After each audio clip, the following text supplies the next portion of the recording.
Just a bit of this clip because I think it encapsulates why Mark Carney is perhaps the most dangerous prime minister in the history of this country. So the media is making a big deal out of Mark Carney's latest flip-flop on government spending. After running an entire election platform promising to spend billions more without any identified cuts or layoffs in the public service, he's now told his ministers to identify savings of 7.5% next year, 10% the year after that, and 15% by year 3. His office then leaked these letters with these instructions to the media, which has acted like these cuts are already complete, but not one penny in savings has actually been achieved. So far, it's just promises. That said, it might seem too early to judge whether he is going to keep these promises. However, Mr. Carney has been Prime Minister since March 14th, 2025, so the fiscal year that started April 1st of this year has been entirely under his watch, and he has introduced what are called the main estimates. That's the big spending bill that authorizes government to push money out the door. How does that bill compare to the one that the Trudeau introduced a year earlier? And how does the spending of Carney compare in numbers, not image, to his predecessor?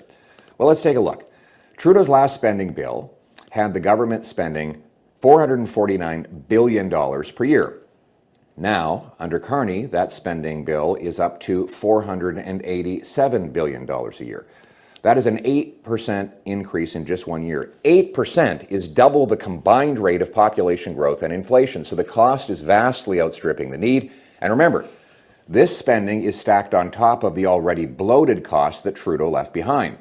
Now, Mr. Carney claims that he is going to spend less, but invest more. In other words, he wants to categorize more government spending as an investment and therefore artificially lower what is actually counted as an expenditure.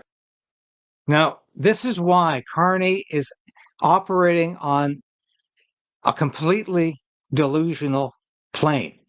He's got an operating budget and then the real budget. And all you're going to see is the operating budget, which is whatever he wants it to be. This is called cooking the books.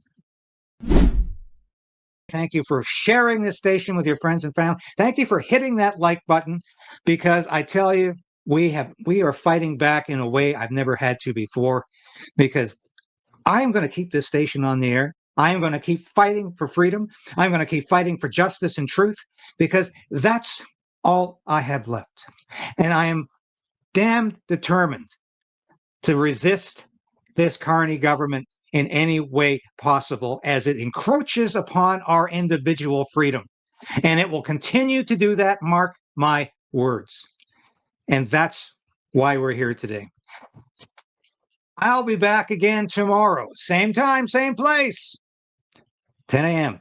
This has been David Crayden, broadcasting live from our nation's capital in Ottawa. Thank you for watching. We'll see you again tomorrow. You can't handle the truth.